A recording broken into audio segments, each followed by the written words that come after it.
Hvítasunnan segir sögu að því þegar að fólk úr ýmsum áttum og ólíkum menningarheimum heyrir orðið, fagnaðarerindið og skilur. Það heyrir það flutt á sinni eigin tungu. Það að í gegnum múrana sem aðskilja okkur, múra menningar og tungumáls og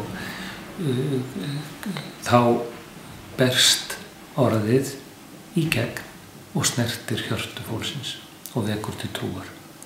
Og það mikilvæg áminning til okkar núna í samfélagi sem æ meir mótað af fjölmenningu, þar sem þar sem fólk kemur saman af ólíku þjóðerni með ólíkan uppruna.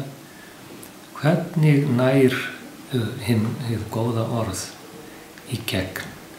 Hvernig nær það að hrífa hjörtun okkar og vekja okkur til vitundar það að við erum í raun eitt, þrátt fyrir allt sem aðskilur okkur.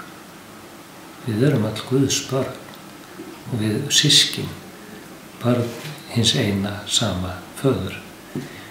Þetta einn mikilvægasti boðskapur hvítasunnunar.